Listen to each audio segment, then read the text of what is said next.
बाबा की सभी ने मुरली सुनी। विशेष बाबा ने देह बांध के मई से मुक्त बनने का बाबा ने इशारा दिया है। आज का टॉपिक भी बहुत अच्छा है। देह बांध के मई से मुक्त बने, क्योंकि बाबा इस वर्ष में हम सभी को व्यर्थ से मुक्त बनाना चाहते हैं। व्यर्थ से मुक्त, इसके लिए बाबा ने विभिन्न प्रकार की बातें बताई। व्यर्थ से मुक्त बनने के लिए बेफिक्र बादशाह बनो, सोमानधारी बनो। इसके साथ अभी जो बाबा ने इस बारी जो बताई, मैंपन से मुक्त, और ये मैंपन यही व्यर्थों का मूल कारण है। क्योंकि जिसके मन में व्यर्थ संकल्प चलते हैं उसका समय भी व्यर्थ जाता है। समय व्यर्थ गया, वो तीव्र पुरुषार्थी नहीं बन पाता। तो हम इस मैंपन के मैंपन है, इसको हम कैसे परिवर्तन करें। अगर ये मैंपन है तो मैंपन है उसकी निशानी है। मैं जिसके अंदर है उसको कोई ना कोई बातों की फीलिंग होगी। किसी ने पूछा नहीं, किसी ने सम्मान नहीं दिया। अगर मुझे कोई भी बातों की फीलिंग आते, इसका मतलब मेरे अंदर क्या है, ये मैंपन है। और मैंपन जिसके अंदर है उसको सहन शक्ति भी उसके अंदर नहीं होगी, वो भारी होगा। और जिसके कारण भारी होने से संकल्प भी निगेटिव चलेंगे। तो आज हम कहते हैं कि हम जो किया, जो मैं करता हूं, ये सब राइट है। अगर ये मैंपन है, मैंपन वाला दूसरों को सम्मान भी नहीं देगा। जिसके अंदर मैंपन है वो दूसरों को सम्मान नहीं देगा और ना सम्मान में टिक सकता है। मैंपन वाला कभी भी सम्मानों में भी टिक नहीं सकता। और मैंपन वालों की बुद्धि भी भटकती है और उसका मन भी भटकता है। मैंपन आना अर्थात अपने पुण्य के खाते को, उसका जमा का खाता जमा नहीं होगा। इसीलिए बाबा कहते बच्चे मैंपन से क्या करो, मुक्त बनो। क्योंकि हर व्यक्ति जब चलता है उसके साथ साथ कुछ झूठे में भी साथ में चलते हैं। झूठे में मैं धनवान हूँ, मेरे अंदर ये विशेषता है, मैं ये कर सकता हूँ। जिसके ये मैं जागृत रहते हैं उसका असली मैं क्या होता है, दबा हुआ रहता है, छिपा हुआ रहता है। लेकिन जब इस कॉन्शियस में हम चलते हैं तो सोल कॉन्शियस नहीं बन सकते। जिसके ये झूठे में जागृत रहते हैं वो असली में छिप जाता है। और जब इस कॉन्शियस में चलते हैं, झूठे में के कॉन्शियस में, और उस व्यक्ति को फिर पूछा नहीं, सम्मान नहीं दिया, तो उस व्यक्ति के वो जो झूठे में आपस में टकराते हैं। अरे तुम तो इतना ये हो, तुम इतना पुराना हो, तुम्हारे लिए ये इन्होंने पूछा नहीं, इन्होंने सम्मान नहीं दिया। तो आपस में संकल्प की टकराव होते हैं और जिसके कारण व्यर्थ शुरू हो जाता है।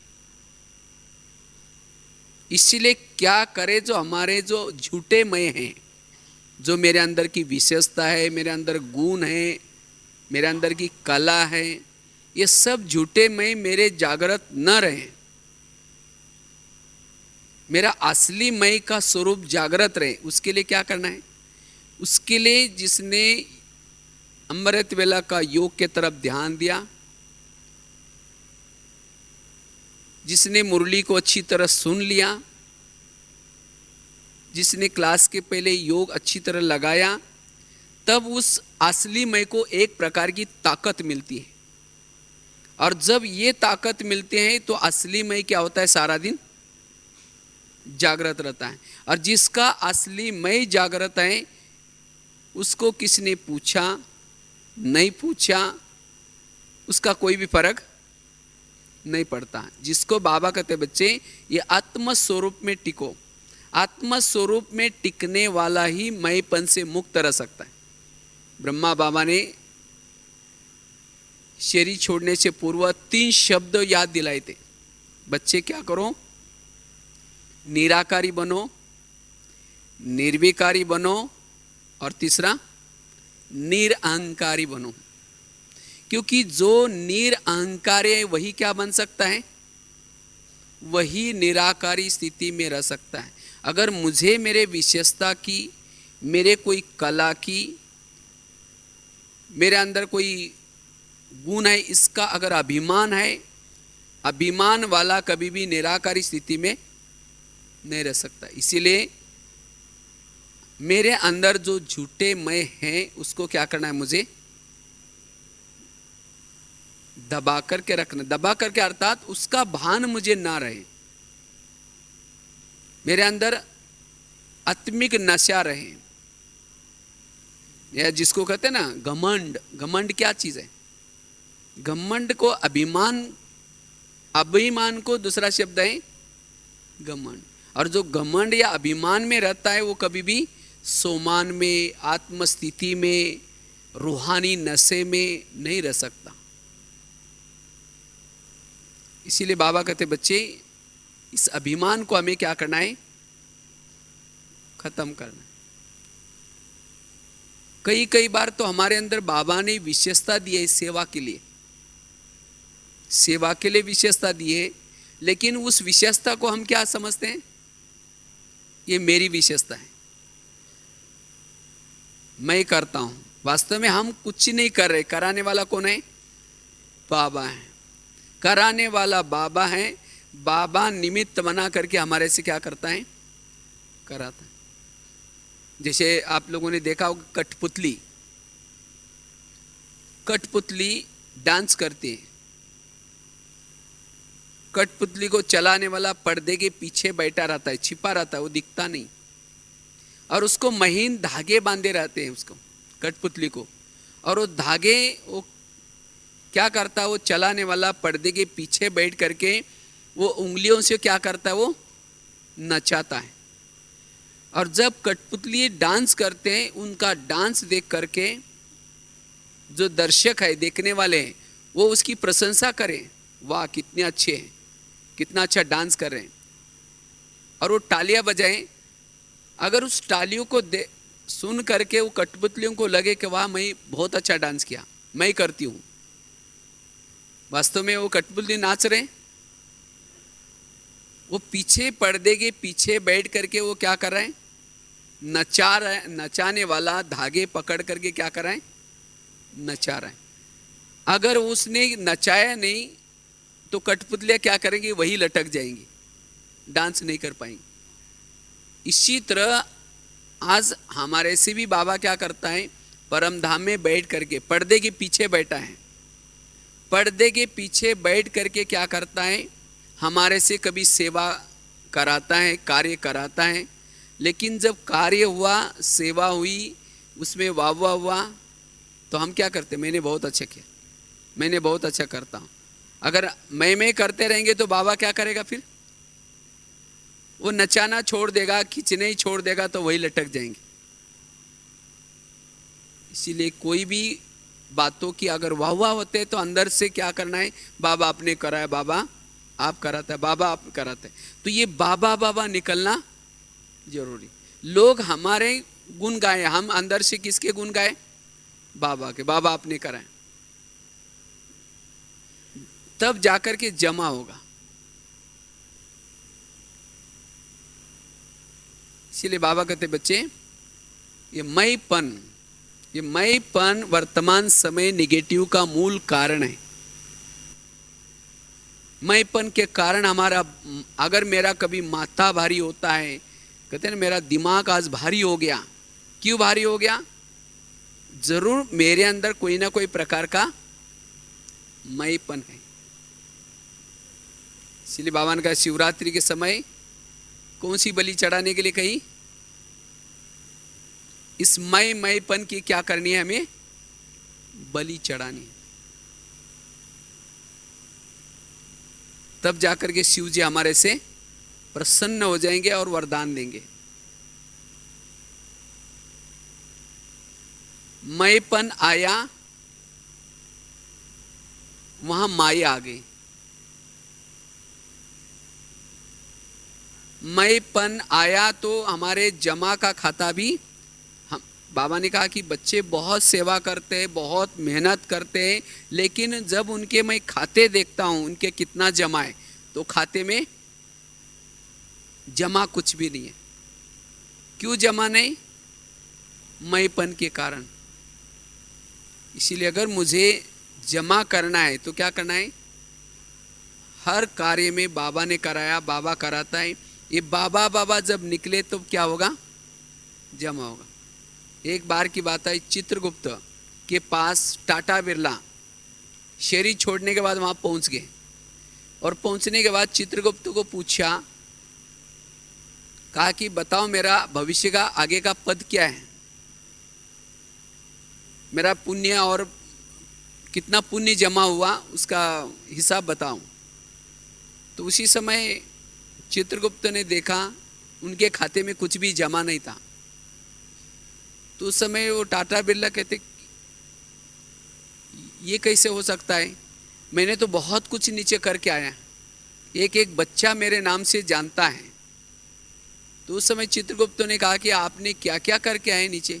कहा कि मैंने धर्मशाला बनाई, मंदिर बनाया, बहुत सारा कुछ काम किया है।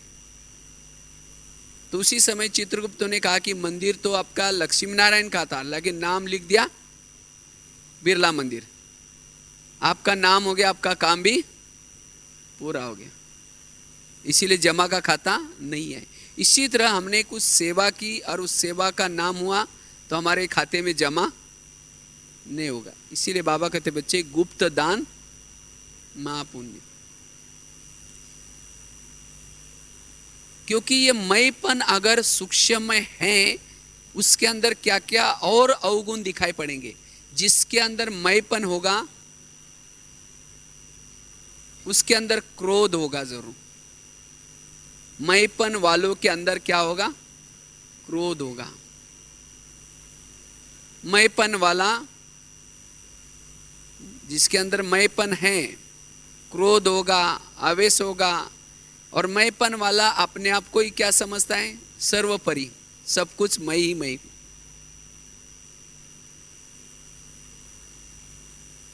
इसीलिए बाबा कहते बच्चे, इस मैपन जो अंदर सूक्ष्म में छिपा हुआ है उसको निकालना है। मैपन वाला संगठन से दूर होता जाएगा।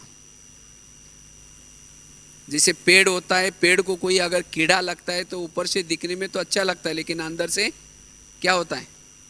खोखला होता है। इसी तरह मैपन वाला दिखने में ऊपर से तो ये लगता है, लेकिन अंदर से क्या होगा? खोखला होगा, उसके अंदर कोई भी ताकत नहीं होगी। विश्वामित्र ने तपस्या की, और वो तपस्या इसीलिए की थी, उनको क्या करना था? वो महर्षि ऋषि थे, उनसे भी आगे जाना था।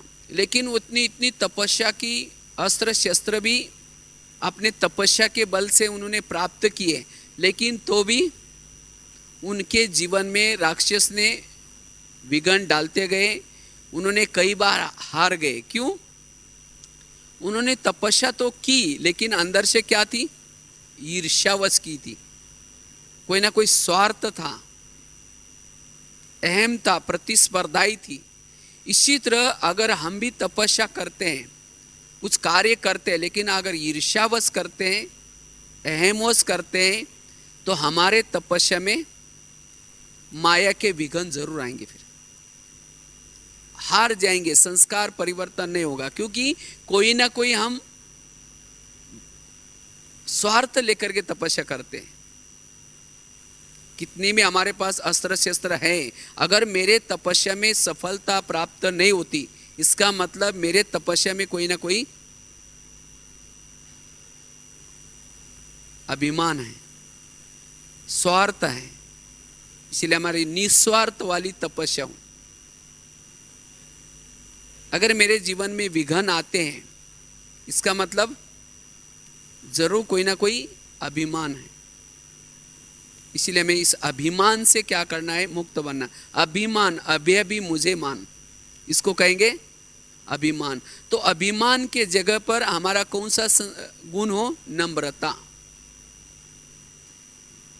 नम्रता, जिसके जीवन में नम्रता आई, नम्रता वाला कभी भी मरता नहीं है। वो कैसा रहेगा, वो अविनाशी रहेगा, उसका नाम अविनाशी रहेगा, जो जिसने नम्रता धारण की। इसीलिए बाबा कहते बच्चे नम्रता धारण कर। अगर अभिमान हमारे पास है, अभिमान वाला जैसे कहा तो एक तो एकाग्र चित्त नहीं हो सकता, आत्मचिंतन परमात्मा चिंतन नहीं कर सकता, क्योंकि अभिमान वाला सदा प्रशंसा सुनने के चातक रहता है, वो अपनी प्रशंसा सुनता रहता है। वो बाबा के गुणगान भी नहीं गाएगा, सबको कहेगा मैंने अच्छा किया ना, मैं बहुत अच्छा करता हूँ ना, मैं ये करता हूँ ना, मैं ही करता रहेगा। अगर मैं करता रहेगा तो वो सतयुग में नहीं आएगा। अभिमान अगर मेरे पास है, मैंपन है, तो मैंपन वाला त्रेता युग में जाएगा। क्योंकि मैं एक प्रकार की पूछ है, मुझे पूछा ही नहीं, मुझे बिना पूछे किया, और इसीलिए वैरत सोचता भी रहेगा, वैरत बोलता भी रहेगा।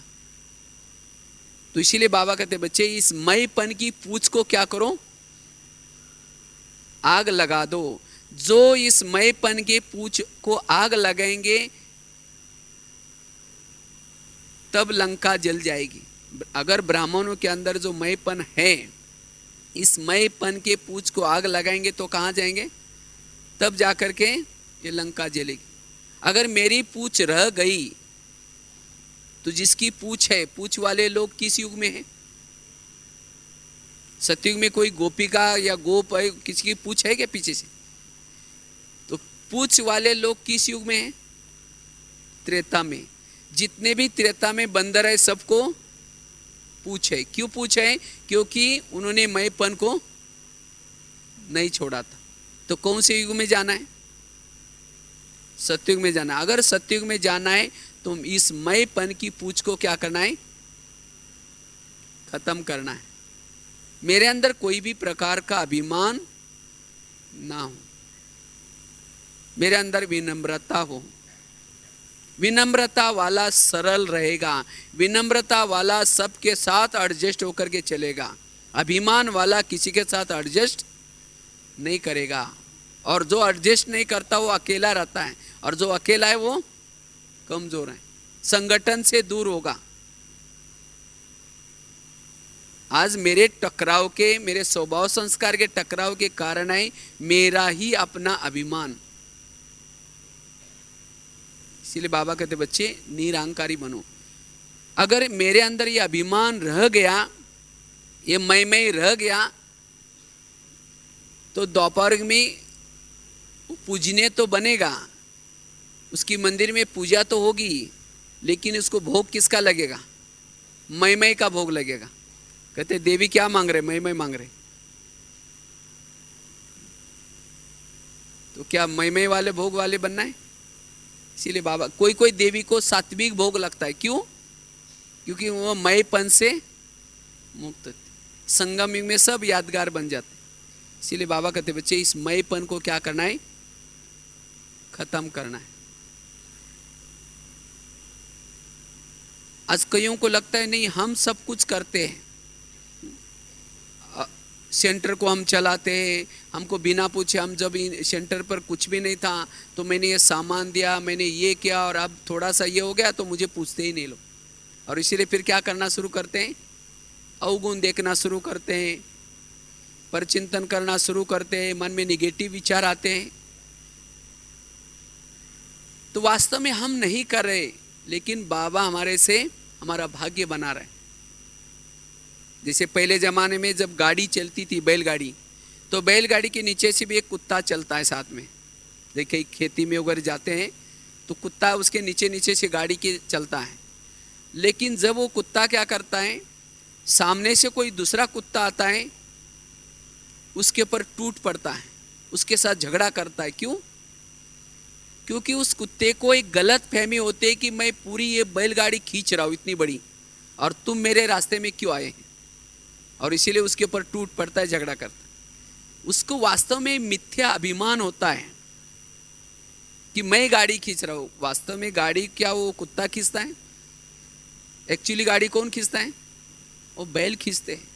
इसी तरह आज किसी को लगता है मैं सेंटर चला रहा हूँ, मैं ही सब कुछ दे रहा हूँ, अगर नहीं देता तो सेंटर भी नहीं चलता है, यहाँ मैं घर चला रहा हूँ, मैं ऑफिस चला रहा हूँ, मैं ये कारोबार चला रहा हूँ। ये क्या है हमारा? ये मिथ्या अभिमान है।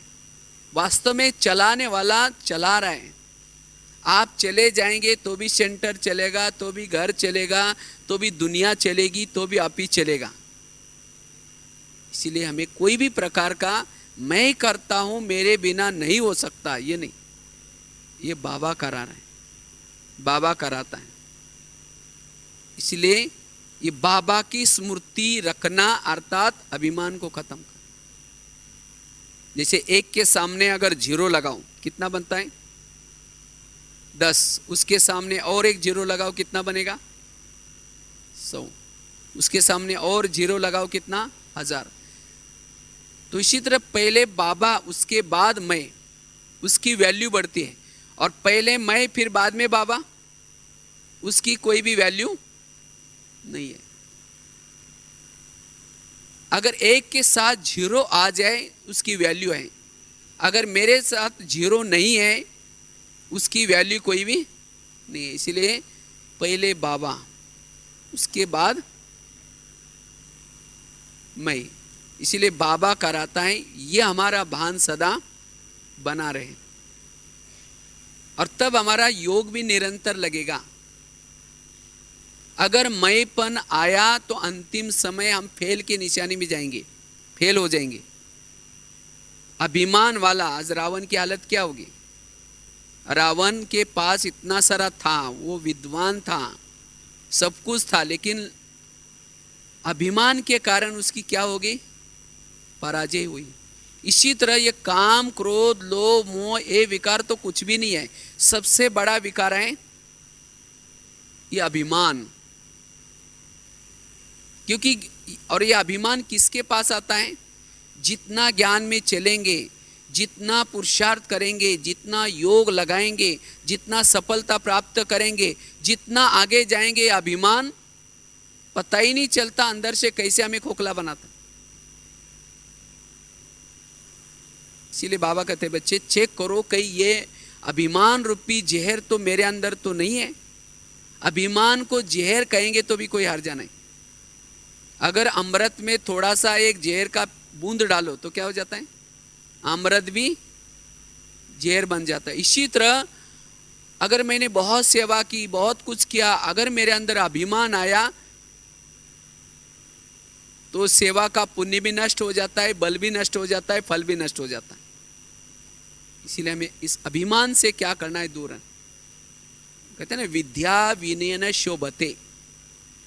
मेरे पास विद्या है, मैं ज्ञानी हूं, मैं योगी हूं, ये मेरे विनम्रता से पता चलेगा। अगर मेरे अंदर विनम्रता ही नहीं, इसका मतलब मेरे पास ज्ञान नहीं है। जिसके पास जितना गहरा ज्ञान होगा उतना उसके पास विनम्रता होगी। विनम्रता अर्थात एडजस्ट होकर के चलेगा, हाँ जी करते चला जाएगा। ये नहीं कहा कि मैं जो कहता हूँ यही सुनना चाहिए, मैं कहता हूँ यही करना चाहिए। अगर आपके पास कोई आने के लिए डरता है, इसका मतलब अंदर क्या है? ये बड़प्पन नहीं, लेकिन ये अभिमान है। अभिमान वाला व्यक्ति अगर सामने से आता है तो दूसरा किनारा करके जाएगा, कई चक्कर में न डाल दे। अभिमान वालों को कोई मिलना भी पसंद नहीं करेगा। इसीलिए बाबा कहते बच्चे इस सूक्ष्म इस अभिमान का हमें क्या करना है? त्याग करना है। और अभिमान वाला सारा दिन टकराता रहेगा, वो टकराता रहेगा। और जो सारा दिन टकराता है वो शाम के समय योग का अनुभव नहीं करता।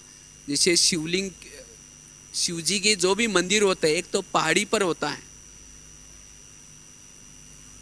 पहाड़ी पर होता है, और होता है तो उसका दरवाजे भी कैसा होता है, उसका दरवाजा छोटा सा होता है, उसमें कैसे जाना पड़ता है, झुक करके जाना पड़ता है।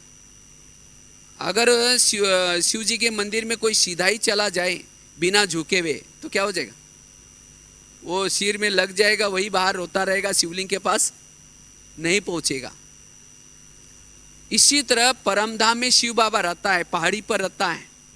अगर परमधाम में हमें शाम के समय, योग के समय जाना है, इस शिवलिंग के पास घंटों तक बैठना है, तो हमें सारा दिन सबके साथ कैसे चलना है, झुक करके चलना है। अगर तो सारा दिन अकड़ करके चलता है, टकराता है, तो शाम के समय योग में बैठेगा, शुरू तो करेगा मैं आत्मा हूँ, शांत स्वरूप हूँ, फिर कहेगा मेरे को उन्होंने क्यों बोला, हाँ ऐसा क्यों हुआ, वो टकराई हुई बातें ही याद आएगी, वो बाहर ही रोता रहेगा, शिवलिंग के पास नहीं पहुंचेगा। इसीलिए बाबा कहते बच्चे, अगर परमधाम में जा करके मुझे बाबा के पास पहुंचना है तो सारा दिन हमें कैसे रहना है, झुक करके रहना है। इसलिए दीदी हमेशा 2-3 शब्द कहती थी, झुक झुक झुक, मर मर मर, सीख सीख सीख। जीवन में मरना सीखो, झुकना सीखो और सीखना सीखो। अभिमान वाला कभी भी दूसरे से सीखेगा नहीं। वो कहेगा अरे मैं इसे क्या सीखूं, मैं सब कुछ जानता हूं, मैं ज्ञानी हूं। नहीं, हमें सभी से सीखना है। अगर मेरी सीखने की प्रवृत्ति खत्म हो गई तो समझो मेरे अंदर क्या आ गया, अभिमान आया। इसीलिए बाबा कहते बच्चे निरहंकारी बनो, और जितना ये निरहंकारी की स्थिति आएगी उतना कैसे बनेंगे, निराकारी। आज हमारे बाबा, ब्रह्मा बाबा, शिव बाबा भी देखो, शिव बाबा कितनी बड़ी हस्ती है, लेकिन आज भी कहा ना मैं तुम्हारा कौन हूं, ओबेडेंट सर्वेंट हूं। कहा मालिक, और क्या कहता है, मैं तुम्हारा ओबेडेंट सर्वेंट हूं। सर्वेंट भी बाबा कभी कहते हैं। आज कहा कि मैं तुम्हारा ओबेडेंट टीचर भी हूं, सदगुरु भी हूं। ये बाबा के निरहंकारी को दर्शाता है।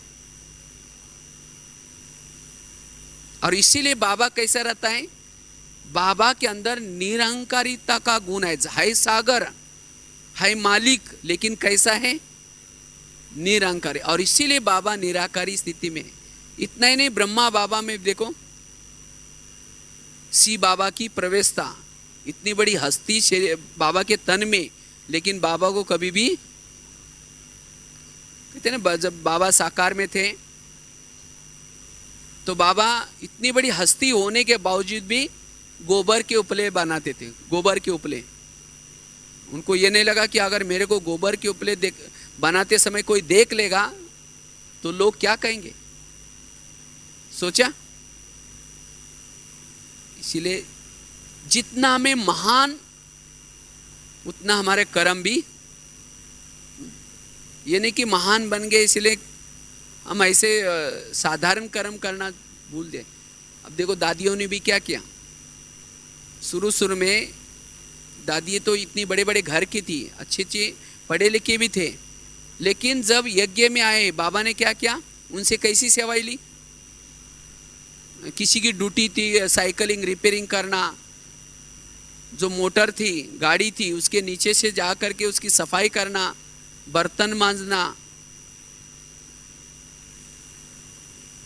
तो इसी तरह आज ये जो सेवा बाबा देता है, सेवा किसी लिए है, सेवा हमें निरंकारी बनाती है, देह के भान को भुलाती है। इसीलिए हम कितने भी महान बने, लेकिन हमें ये निरहंकारिता का गुण जरूरी है, और तब जाकर के हम एडजस्ट होकर के चल सकते हैं। आज था ना, कोई भी परिस्थिति में कैसे रहना है, नाजुक परिस्थिति में भी कैसे रहना है, एडजस्ट होकर के। एडजस्ट वही रह सकता है जो निरहंकारी है, जहां बिठाए, जो खिलाए, जहां भी रखे, और उससे हमारी महानता पता चलती है। नहीं हम ये नहीं कर सकते। कई बार सेंटर पर अगर सेवा मिली तो बहन जी को कहेंगे, बहन जी देखा हम इतने बड़े घर के हैं, अगर झाड़ू लगाते समय किसी ने देख लिया तो हमको लोग क्या कहेंगे, इसलिए हमारी थोड़ी पोस्ट देख करके, पोजीशन देख करके सेवा देना। हाँ, ये भी क्या है, ये भी अभिमान है। इसलिए बाबा कहते बच्चे इस अभिमान से क्या करो, जीते जी मर जाओ। अभिमान तब मरेगा जितना हम जीते जी मर जाएंगे। तो हम मरे हैं, जिंदे हैं? क्या है? मरे हैं। अगर मरा हुआ मुर्दा कोई सामने है और उस व्यक्ति की महिमा करेंगे, अरे भाई आप तो शरीर तो छोड़ दिया, लेकिन आपने तो जीवन में बहुत अच्छा अच्छा काम किया, आप तो बहुत अच्छे हैं, बहुत महिमा करेंगे। वो हंसता है क्या? अच्छा है, मैं जाने के बाद भी आप लोग मेरी महिमा कर रहे हैं, हंसता है। अगर उसकी ग्लानि करेंगे, अच्छा है तुम मर गए, तुम तो बहुत खराब थे, तुम तो बेकार थे, तो उस समय नाराज होता है? उसकी ग्लानि करो चाहे उसकी महिमा करो, उसकी स्थिति एक रस, इसको कहेंगे मरा हुआ। अगर हम जीते जी मरे हैं तो अगर हमारी कोई वाह वाह करता है, खुश हो जाते हैं। अगर कोई बुराई करते तो हम अपसेट हो जाते। इसका मतलब कैसे? जिंदे। अगर मुझे कोई भी बातों की फीलिंग आती है, इसका मतलब जिंदा है। इसीलिए बाबा कहते बच्चे, ये देह भान का अभिमान, ये मई का अभिमान हमें क्या करना है, इससे मुक्त बनना है। इससे व्यर्थ संकल्प नहीं चलेंगे। व्यर्थ संकल्प का ये बहुत बड़ा कारण है, ये देह का भान। इसलिए जितना हम इस देही अभिमानी स्थिति में रहते हैं, उतना ये मई हमारा क्या होगा, खत्म होगा। निरंकारी स्थिति। इसलिए चाहे हमारा पद कैसा भी हो, पोजीशन कैसी भी हो, लेकिन तो भी निरंकारी। एक बार की बात है, अमेरिका के राष्ट्रपति वाशिंगटन, जॉर्ज वाशिंगटन, तो एक बार कई घोड़े पर बैठ करके सवेरे सवेरे कहीं सैर करने के लिए जा रहे थे। और जब सैर करने के लिए जा रहे थे तो इतने में उन्होंने देखा एक जगह पर एक ट्रक के अंदर कुछ गठड़ी कुछ लोग चढ़ा रहे थे। और गठड़ी चढ़ाते समय उनका जो बॉस था मजदूरों का, मजदूर चढ़ा रहे थे, धक्का लगा रहे थे, वो बॉस उनको बोल रहा था कि और जोर से, और जोर से। तो बस केवल एक व्यक्ति के ताकत की उसको गठड़ी को जरूरत थी। तो उसी समय जॉर्ज वाशिंगटन ने कहा, भाई आप भी थोड़ा धक्का लगा दो। तो उस समय वो कहता है, अरे भाई मैं तो इन सभी का कौन हूँ, बॉस हूँ, इनसे काम करा कर लेना ये मेरा काम है, न कि खुद काम करना। समझा? ऐसा बोल दिया सीधा उसको, क्योंकि उसने तो सवेरे का वो वॉकिंग का ड्रेस पहना था, ये बोलने वाला कौन है ये पहचाना ही नहीं था। उस समय जॉर्ज वाशिंगटन वहाँ से घोड़े पर से उतरे और जो गठड़ी चढ़ा रहे थे मजदूर, उनको मदद की, जोर से धक्का लगा दिया, वो गठड़ी गाड़ी में गई। और उसके बाद उन्होंने अपने जेब से विजिटिंग कार्ड निकाला और कहा कि मैं जॉर्ज वाशिंगटन हूँ, यह मेरा विजिटिंग कार्ड लो, जब भी कहीं ऐसा काम होगा तो मुझे फ़ोन करके बुला लेना। उस समय उस बॉस को लगा, अरे ये तो हमारे राष्ट्रपति है और इन्होंने ऐसा काम किया। तो उस समय जॉर्ज वाशिंगटन ने कहा कि मनुष्य कितना भी बड़ा हो जाए, लेकिन उसको कभी भी अपने पोस्ट की, अपनी पोजीशन का अभिमान ना आए। इसी तरह बाबा कहते बच्चे, हम कितना भी बड़ा बने लेकिन हमें अभिमान ना आए। तो ये अभिमान हमें क्या करता है, अभिमान वाला टकराता है और सारा दिन ये परचिंतन करने के निमित्त बनाता है। मुझे पूछा ही नहीं, मुझे ये किया ही नहीं, मेरे साथ ऐसा व्यवहार किया, मैं इसकी माँ हूँ, मैंने इसको ये किया। कई चीज़ें आज जो व्यर्थ है उसका कारण है ये मैं। इसीलिए इस मैं के भान को हमें क्या करना है, छोड़ना है। और तब जाकर के हमारे मन हमारा स्थिर होगा। उसी मन से हम प्रभु चिंतन कर सकते हैं, उसी मन से हम आत्मचिंतन कर सकते हैं। और जितना मैंपन से मुक्त बनेंगे उतनी बुद्धि भी हमारी शक्तिशाली बनेगी। अभिमान वालों की बुद्धि भी कमजोर होती है, उसकी निर्णय शक्ति खत्म हो जाती है, उसका विवेक भी नष्ट हो जाता है। अभिमान आने से विवेक नष्ट हो जाता है, और जिसका विवेक नष्ट हो जाता है उसको क्रोध आता है, जोश भी आता है। तो ये क्रोध, जोश, ईर्ष्या, ये सब अभिमान के कारण होता है। इसीलिए बाबा कहते बच्चे, इस अभिमान को खत्म कर निरहंकारी बनो। और जितना निरहंकारी स्थिति में रहेंगे उतना एकाग्रचित होंगे, सारा दिन अपने सोमानों में टिक सकेंगे, सोमानधारी बन सकेंगे, अपनी आदि स्वरूप की, अनादि स्वरूप की उस मूर्ति में रह सकेंगे। अगर अभिमान होगा तो नहीं रह सकेंगे। अभिमान वाला सदा दूसरे के दोष देखता रहता है, ये ऐसा है, ये ऐसा है, और मैं ही अच्छा हूं। अगर मेरे अंदर ये अभिमान का मैं का संस्कार रह गया तो अंतिम समय फेल हो जाएंगे।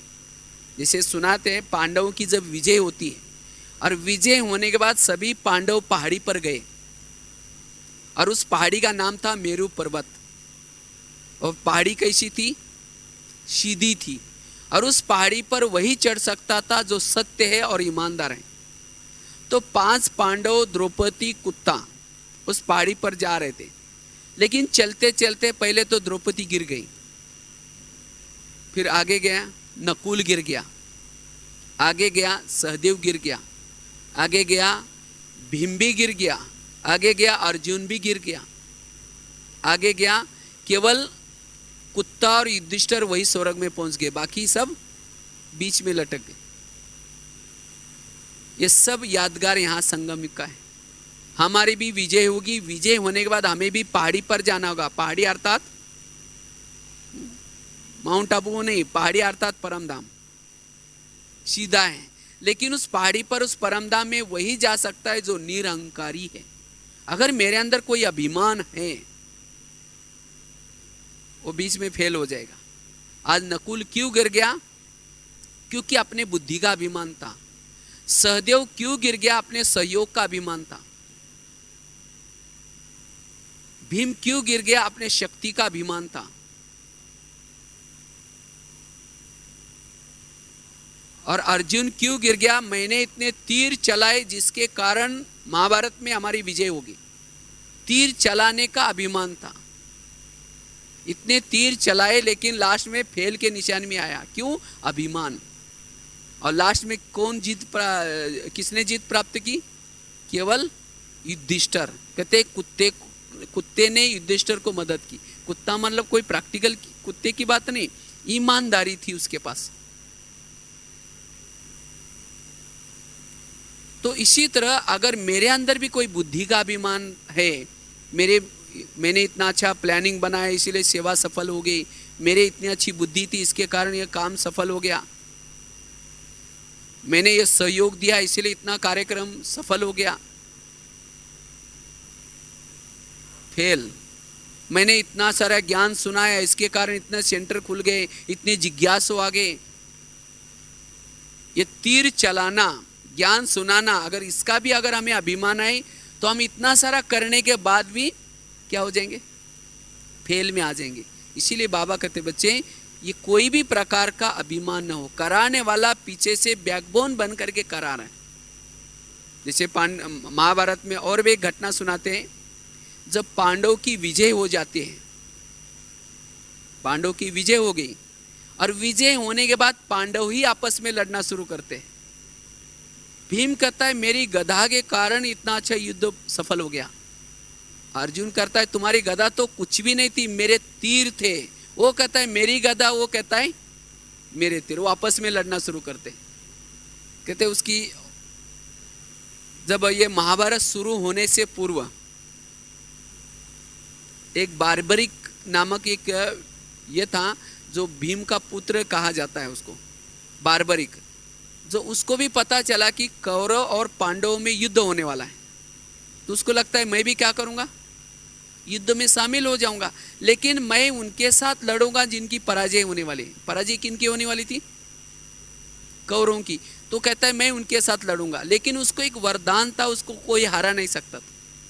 तो वो भी क्या करता है? युद्ध में आता है। लेकिन जब कृष्ण को अंतर्ध्यान से पता चला कि ये युद्ध में आ रहा है, अगर ये हारेगा नहीं, कौरवों के साथ लड़ेगा, तो ना पांडव हारेंगे ना कौरव हारेंगे। इसीलिए कृष्ण क्या करता है, उसके रास्ते में जाकर के वेश बदल करके बैठ जाता है। जब वो अपने सैनिकों के साथ आता है और उसी समय वो ब्राह्मण बन करके कृष्ण बैठता है, और उस समय बार्बरी को कहता है, हे राजन, आप इतना बड़ा युद्ध करने के लिए जा रहे हैं, लेकिन कुछ दान पुण्य करके जाओ ताकि आपके युद्ध में सफलता प्राप्त हो जाएगी। उसको लगा ये ब्राह्मण है, ये क्या मांगेगा? कोई धन मांगेगा, कोई कुछ मांगेगा, भूमि मांगेगा, और क्या मांगेगा? तो उस समय कहता है कि आपको क्या चाहिए, वो बार्बरिक। तो उस समय वो ब्राह्मण कहता है, मैं जो मांगोगे वो देंगे। तो कहता है जो मांगोगे वो देंगे, बताओ क्या चाहिए। वचन दिया। तो कहता है कि आपका सिर चाहिए मुझे। अब उसने सिर मांगा तो सोचा ये तो ब्राह्मण कैसा हो। तो उस समय फिर पूछता है कि मैंने तो वचन दे के फंस गया हूं, लेकिन आप कौन है? जब उसने कृष्ण का अपना वो स्वरूप सामने लाया, तब कहता है आपने तो मेरे साथ बहुत धोखा किया है, लेकिन अभी मैंने क्या किया है, ये वचन दिया है, मैं अपना सिर देता हूं, लेकिन मेरी एक शर्त है, मुझे वो युद्ध पूरा देखना है। तो उस समय कृष्ण कहता है ठीक है। तो उसका सिर लेकर के क्या करता है, वो पेड़ से बांध करके रखता है, लटका करके रखता है। और जब वो युद्ध हो रहा था, वो सब साक्षी होकर के सिर क्या करता, वो युद्ध देखता। और लास्ट में जब पांडव आपस में लड़ रहे थे, मेरे गदा के कारण, वो कहता है मेरे तीर के कारण, उसी समय वो सिर जोर जोर से हंसता है और कहता है अरे ना तुम्हारे गदा थी, ना तुम्हारे तीर थे, मुझे तो केवल एक चक्र दिखता था। वो चक्र आता था और गले काट करके चला जाता था चक्र, और उन्होंने अक्षिणी सेना को मार दिया। तीर तो मुझे दिखाई नहीं पड़े, ना गदा दिखाई पड़ी। उस समय भीम को गुस्सा आता है उसके ऊपर, वो गदा मार के वो चला जाता। तो वास्तव में देखा जाए तो ये हमारे संगम युग की यादगार है। आज हम भी विजय प्राप्त करते, सफलता प्राप्त करते, इसके पीछे बैकबोन में कौन है? ये बाबा है। अगर हमारे साथ में बाबा ना होता तो काम के ऊपर, क्रोध के ऊपर, इन विकारों के ऊपर जीत प्राप्त करना असंभव था। आज द्वापर में इतना अच्छा वातावरण था, वो वहां विकारी दुनिया तो थी नहीं, माना इतनी गंदी दुनिया थी नहीं, बहुत अच्छा वातावरण था। लेकिन वहां भी बड़े बड़े ऋषि मुनि क्या किया, उन्होंने वो सन्यासी वैराग लिया था, लेकिन छोड़ करके वापिस आकर के गृहस्थी बसाई, पवित्र नहीं रह सके, उनके लिए बहुत कठिन था।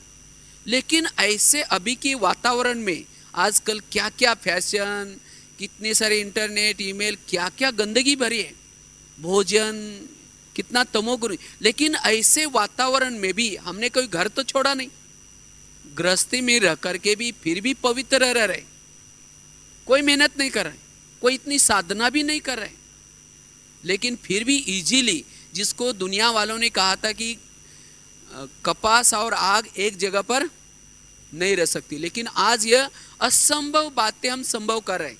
इसका मतलब साथ में कौन है? ये बाबा की शक्ति हमारे साथ में कार्य कर रहे, ये गुप्त रूप में कार्य कर रहे। इसीलिए उस कराने वालों को कभी भी नहीं बोलना है।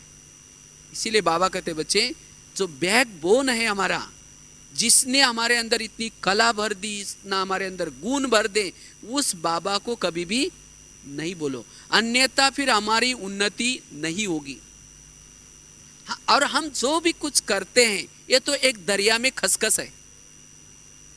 खसखस देखा है ना, खसखस का दाना कितना बड़ा होता है, बहुत छोटा सा महीन होता है। अगर दरिया में, दरिया मतलब सागर को दरिया कहते हैं, अगर सागर में, दरिया में कोई खसखस डाल दो, कहाँ पहुंच जाएगी, पता ही नहीं चलेगी कहाँ जाए चली जाएगी। तो इसी तरह हम जो कुछ सेवा कर रहे हैं, जो कुछ कार्य कर रहे हैं, जो हमारी विशेषता या गुण, ये दरिया में खसखस है, लेकिन हमें लगता है हम बहुत कुछ कर रहे हैं। ये हमारा हद, जब हम हद में होते हैं, देह भान में होता है, तो हमें लगता है बहुत कुछ कर रहे हैं, और उसी नशे में हम क्या होते हैं, ना बड़ों को सम्मान देते, ना कुछ करते हम अपने में। लेकिन नहीं, हमें अपने होश में भी रहना है। इसीलिए बाबा कहते बच्चे, ये देह अभिमान का मयपन आज हमें टकराता है, हमें संगठन से दूर होते हैं, हम बड़ों से भी दूर हो जाते हैं, और हम अकेला बनना चाहते हैं। लेकिन नहीं, जैसे अगर पतंग कहे मैं बहुत दूर जाना चाहता हूँ, आकाश में छू करके आना चाहता हूँ, लेकिन ये धागा मेरे पीछे पड़ा है, धागा मुझे बार बार क्या कर रहे हैं, खींचता है, और वो धागे से नाता तोड़ देगा तो ऊपर जाएगा या नीचे आएगा, और धरती पर ही आ जाएगा। इसी तरह हमें भी, भले हमारे अंदर कोई विशेषता आई, कोई गुण आए, लेकिन ये किसके कारण आए, बड़ों के कारण तो आए ना, जिनको निमित्त बनाया। आज कभी कभी जिसने कोर्स किया, जिसने हमें ब्राह्मण की दुनिया दिखाई, लेकिन हमारे अंदर कोई गुण आ गए, विशेषता आ गए, हम उसको ही क्या करते हैं, उनसे ही किनारा करना छोड़ देते हैं, उनकी बुराई करना शुरू करते हैं। यही हमारे पतन का कारण बन जाएगा। इसलिए अभिमान पतन का कारण है। और फिर कहते पता नहीं मेरा योग ही नहीं लगता। अगर योग नहीं लगता तो इसका मतलब मेरे अंदर ये देह भान का अभिमान आए, और ये अभिमान में रहने वाला उसको आत्मस्वरूप, वो सोमानव का स्वरूप, वो टिक नहीं सकता इन चीज़ों में। इसीलिए बाबा कहते बच्चे निरहंकारी बनो, उस बाबा का धन्यवाद जो हमारा स्वीकार कर रहे हैं। इसीलिए उस निराकारी स्थिति में रहने के लिए अब हमें क्या करना है, हमारे अंदर अगर ये रहा है, ये मैंपन रहा हुआ है, तो इस शिवरात्रि में क्या करना है, इसको यहां ही छोड़ के जाना है। उसकी पूरी क्या करनी है, बलि चढ़ानी है। और जब बलि चढ़ाएंगे तब जाकर के बाबा कुछ हो जाएगा। इसीलिए मैंपन नहीं, लेकिन बाबा कराता है, बाबा कराता है। इसीलिए बाबा कहते हैं ये अभिमान आज थोड़ा कुछ करने से, थोड़ा कुछ करने से, जैसे मेंढक होता है ना, जब कुएं में होता है, जब कुएं में होता है तो उसको लगता है कुआं यही मेरी दुनिया है, लेकिन जब वो कुएं से बाहर आता है ऊपर, और तो देखता है दुनिया तो बहुत लंबी चौड़ी दिखाई पड़ रही है, तो उसका अभिमान क्या हो जाता है, चूर चूर हो जाता है। इसी तरह जिस जगह पर हम कुछ करते हैं, थोड़ा कुछ करते हैं, हमें लगता है हम बहुत कुछ कर रहे हैं, लेकिन जब बाहर आकर के देखते हैं, बेहद में देखते हैं, तो हमें लगता है हम कुछ भी नहीं। इसीलिए बाबा कहते बच्चे इस अभिमान से हमें क्या करना है, मुक्त बनना है। और इसके लिए हम कौन हैं, मैं कौन हूं, मैं कौन हूं, मतलब अनादि स्वरूप, आदि स्वरूप। ये सोमान में, असली सोमान में रहेंगे तो देह भान के जो मैंपन है वो क्या हो जाएंगे, खत्म हो जाएंगे। आज ये देह भान का मैंपन क्यों आता है, क्योंकि हम सोमानों के मैंपन में नहीं रहते। जो मेरे असली जो मैं है, मैं भक्तों की इष्ट हूं, मैं स्वराज्य अधिकारी हूं, इस मैं में रहेंगे तो ये जो देह भान के मैंपन है वो क्या हो जाएंगे, खत्म हो जाएंगे। इसीलिए बाबा कहते बच्चे इस मैंपन के कारण आज हमारे आपस में टकराव हो जाते हैं, हमारा अंदर से मन में निगेटिव चिंतन चलता है।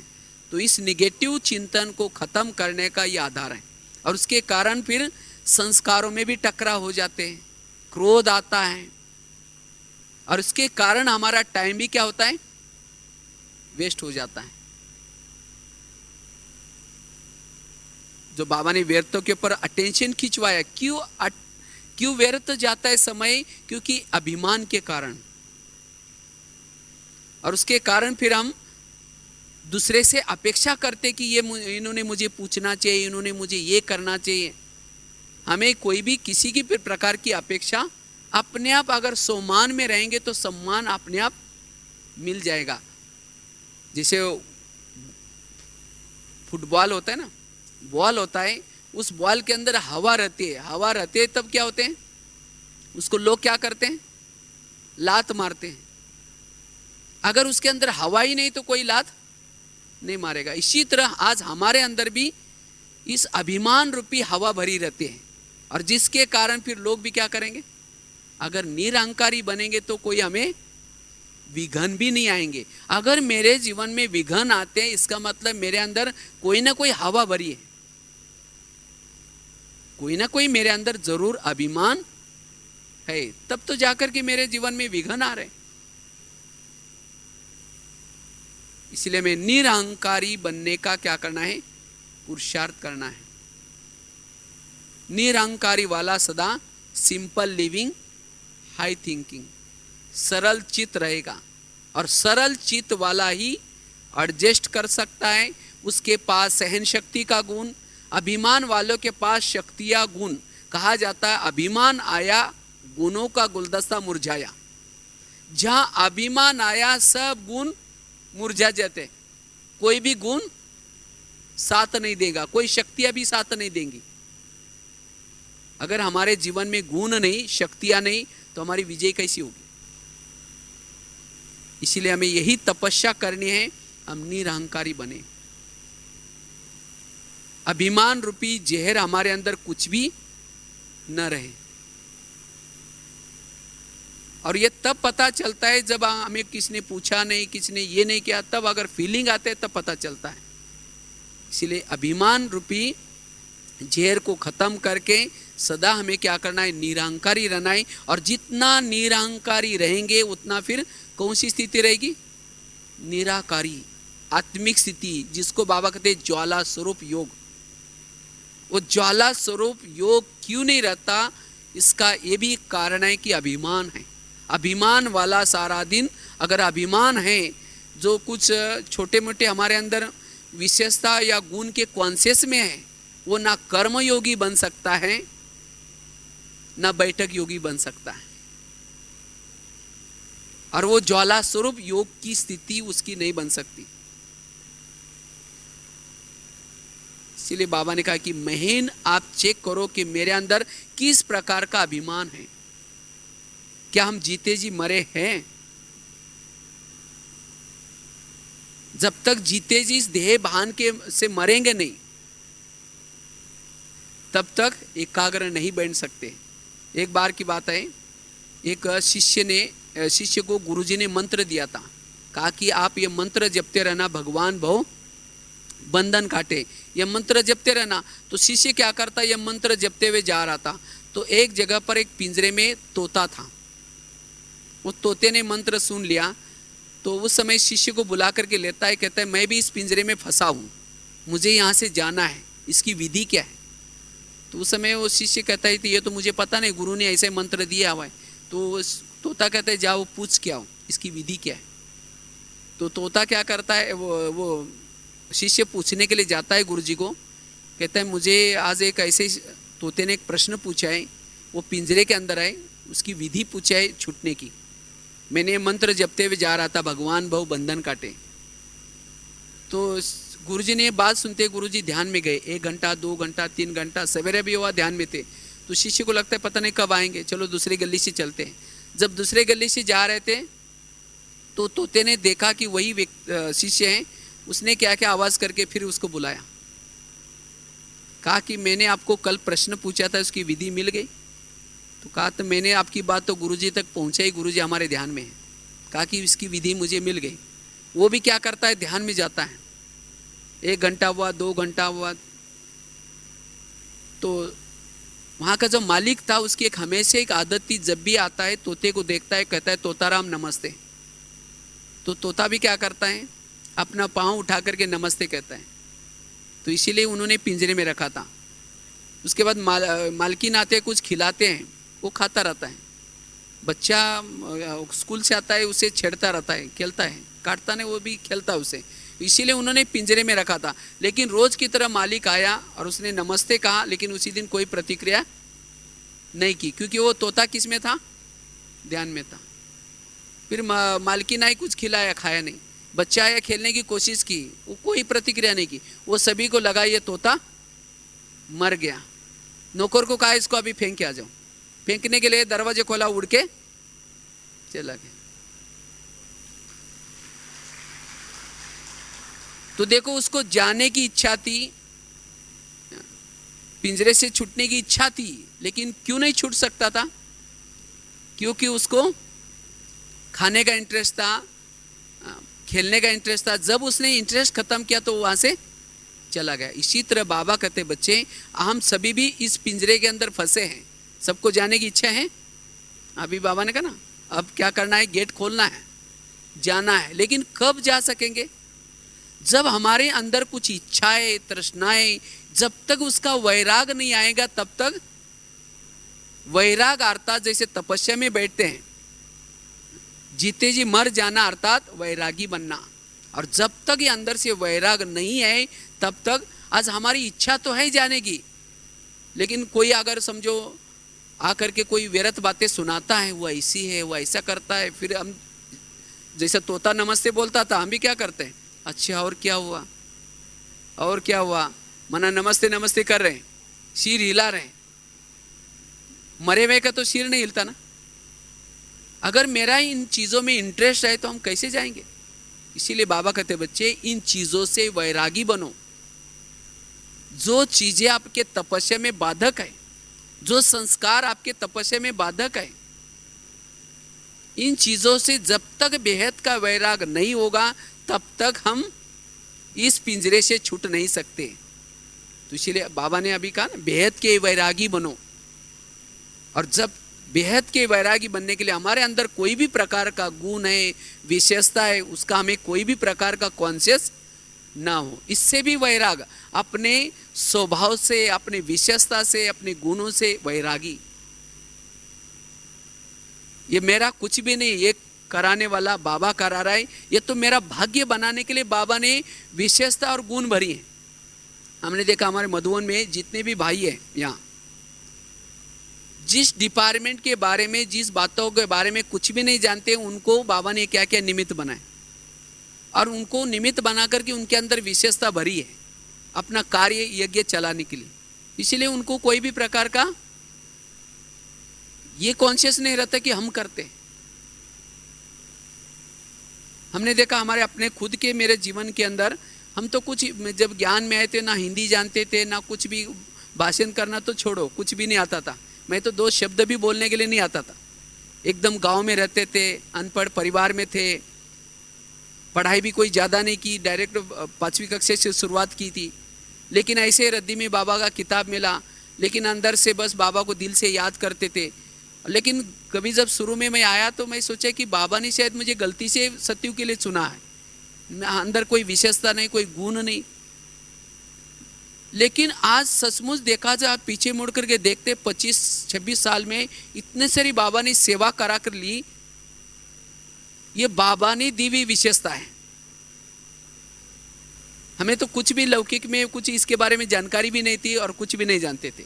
इसीलिए बाबा कहते, बच्चे ये बाबा ने दी हुई विशेषता है, इसीलिए उसका अभिमान न हो। अगर अभिमान आया तो फिर अमानत में क्या हो जाएगी, ख्यानत हो जाएगी। इसीलिए बाबा ने हमारा भाग्य बनाने के लिए ये विशेषता दी है। तो जितना हम उस समय बाबा बाबा करते रहेंगे, वो विशेषता और दिन और बढ़ती जाएगी, उस विशेषता से और सफलता मिलेगी, सेवा भी होगी। अगर महीने महीने कहा तो विशेषता भी गुम हो जाएगी और भाग्य भी नहीं बनेगा। इसीलिए हमें क्या करना है, जितना निरहंकारी रहते हैं, नम्रचित रहते हैं, उतना हम इस ज्ञान मार्ग में बहुत आगे चल सकते हैं। नहीं तो जैसे दिखाते ना, जब नरक से स्वर्ग में जाना है तो कुछ प्रॉब्लम्स आते हैं। सबसे पहला प्रॉब्लम है देह भान का, काम का। उसके पर जीत प्राप्त किया तो क्रोध आता है, फिर मोह आता है, उसके बाद लोभ आता है, उसके बाद काम, क्रोध, लोभ, उसके बाद मोह, उसके बाद अहंकार। अहंकार लास्ट वाला है। तो इसीलिए लास्ट वाला विकार, उसके पर ही जीत प्राप्त करना बड़ा मुश्किल है। ब्राह्मणों के लिए काम विकार पर जीत प्राप्त करना इजी हो गया, लेकिन अभिमान बहुत सूक्ष्म है। और जब तक इस अभिमान के ऊपर जीत प्राप्त नहीं करेंगे तब तक हम विजयी नहीं बनेंगे, तब तक हम ज्ञानी नहीं बन सकेंगे। इसीलिए बाबा कहते बच्चे, आज जो हमारे मन में व्यर्थ आता है, जो हमारा समय बर्बाद होता है, ये व्यर्थ का कारण है ये मैंपन। इसलिए ईगो इज डेंजर, अभिमान बहुत डेंजर है। इसीलिए इस अभिमान, अब जैसे कोई बहुत ऊंचे पहाड़ी पर से गिरने जैसे है, अगर ऊपर से गिरेंगे तो क्या हो जाएगी, हड्डी गुड्डी सब टूट जाएगी। इसीलिए इस अभिमान के मयपन को हमें क्या करना है, अब यहाँ छोड़ना है और उसके लिए निरहंकारी स्थिति में रहने का अभ्यास करना है। और इसके लिए हर कार्य में बाबा कराता है, बाबा ने कराया, जितना बाबा बाबा करते रहेंगे ये मयपन क्या हो जाएगा, खत्म हो जाएगा। और उसके लिए जितना हम अपनी स्थिति को पावरफुल बनाएंगे, जितना सोमानों में रहेंगे, जो असली मेरा जो मान है, इस असली मान के स्वरूप में रहेंगे, तो ये नकली जो मान है, झूठे जो मैं है, इसका कोई भी असर हमें नहीं पड़ेगा। उतना हम शांत स्वरूप में, आनंद स्वरूप में, शक्ति स्वरूप में इस स्थिति में रहेंगे। नहीं तो हमारा होता क्या है, किसी ने थोड़ा प्रशंसा की, फूल जाते हैं, और किसने थोड़ी ग्लानि की, हवाई निकल गई, कई दिनों तक मुरझे हुए रहेंगे, उसका शक्ल ही कैसा दिखता है। इसीलिए बाबा कहते बच्चे क्या करो, अब चलन और चेहरे से सेवा करो। चेहरे से सेवा करने के लिए वही सेवा कर सकता है जो निरहंकारी है। निरहंकारी वाला सदा नम्रचित होकर के, हाजी होकर के, सदा सबके साथ एडजस्ट होकर के चलेगा, कोई भी परिस्थिति में भी सदा खुश रहेगा, सदा संतुष्ट रहेगा। और वही चेहरा फिर सबकी सेवा कर सकता है। आगे चल कर के बहुत सारे परिस्थिति के बातों के पहाड़ गिरने वाले हैं, लेकिन अगर मेरे अंदर अभिमान होगा तो पहाड़ के नीचे चकनाचूर हो जाएगा। उस पहाड़ गिरने के बाद भी अगर हमें जीवित रहना है, उसे बच करके रहना है, इसके लिए निरहंकारी स्थिति जरूरी है। अभिमान वाले आगे चल करके किनारा करेंगे, संगठन से भी किनारा करेंगे, छोड़ भी देंगे। जो निरहंकारी वाला है वो सदा एडजस्ट करके रहेगा। इसीलिए हमें यही पुरुषार्थ करना है निरहंकारी बनने का। इसीलिए ये समझना है कि मैं एक कठपुतली हूँ और ऊपर बाबा बैठ करके क्या कर रहे हैं, मुझे चला रहा है, कार्य करा रहे हैं। मैं तो नहीं, कुछ भी नहीं करता हूँ, बाबा निमित्त बना करके करा रहे हैं। निमित्त भाव, निर्माण भाव, निर्मल वाणी, दादी का जो स्लोगन था ना, तो इसी तरह में इस मैं के अगर अभिमान को, देह भान को छोड़ेंगे, तभी आत्मा का जो हमारा ओरिजिनल लेसन है, आत्मा अभिमानी स्थिति का, वो पक्का हो जाएगा। और जब हम आत्म स्वरूप में टिकना शुरू हो जाएंगे, हमें एक अतीन्द्रिय सुख मिल जाएगा। हर पल हम प्रभु मिलन मना सकेंगे। आत्म स्वरूप में टिकने से हम ओरिजिनल जो आत्मा के गुण है उस स्थिति में रह सकेंगे। तो ये आत्म स्वरूप के सुख के सामने ये प्रशंसा, ये मान सम्मान कुछ भी नहीं है। इसीलिए बाबा कहते बच्चे, जो असली सुख है वो प्राप्त करो, क्योंकि अभिमान में रहने से हमारी इच्छाएं तृष्णाएं और बढ़ती रहेंगी। अभिमान वाला कितना भी उसको मान दो, कितना भी कुछ महिमा करो, तो भी वो तृप्त नहीं बन सकता। वो हमेशा क्या करेगा, और ही बढ़ता जाएगा, उस और ही प्रशंसा सुनने के चत्रक होगा। इसीलिए ऐसी देहभान वाली प्रशंसा हमें नहीं सुननी है, लेकिन वो अतीन्द्रिय सुख का अनुभव। इसीलिए अतीन्द्रिय सुख का अनुभव करने के लिए, जैसे जड़ें कैसे होते हैं, पेड़ों की जड़ें गुप्त रहते हैं। अगर पेड़ों की जड़ें कहे कि ये पेड़ को ही लसो लो देखते रहते हैं, इसका ही फल खाते रहते हैं, इसकी महिमा करते रहते हैं, मुझे तो पूछते ही नहीं। अगर पेड़ों की जड़ें ऊपर आ जाए तो पेड़ क्या हो जाएगा, नीचे गिर जाएगा। इसी तरह संगम युग में हम सभी कौन है, जड़ें हैं। और जड़ें कैसी रहते हैं, गुप्त रहते हैं।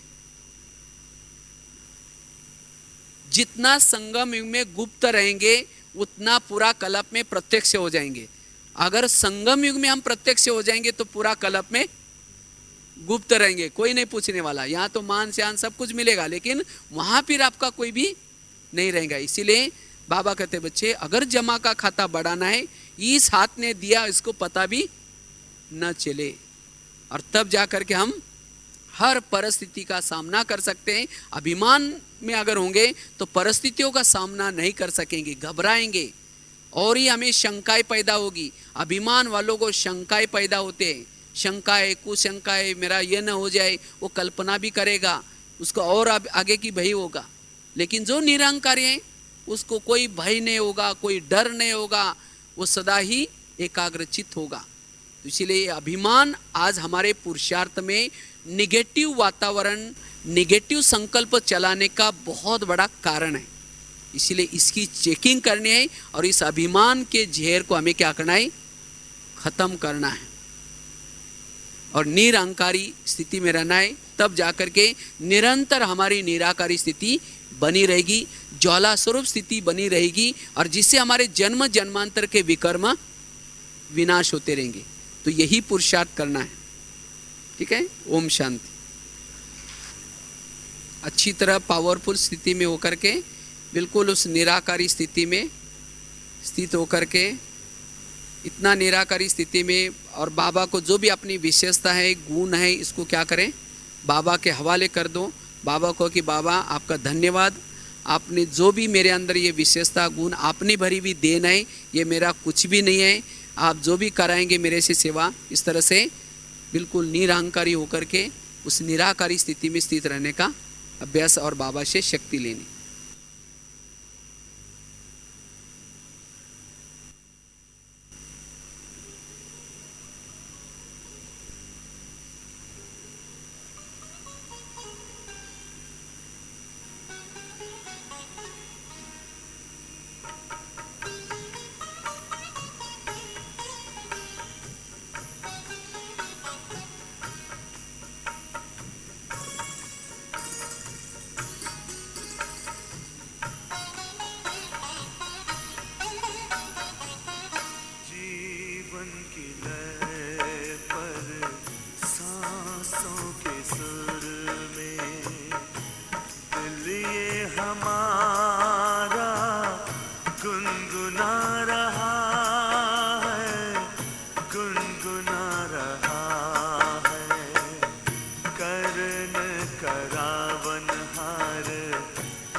के साथ ही वो जग है बदलता, वो कर के साक्षी स्वर्ग है रचता।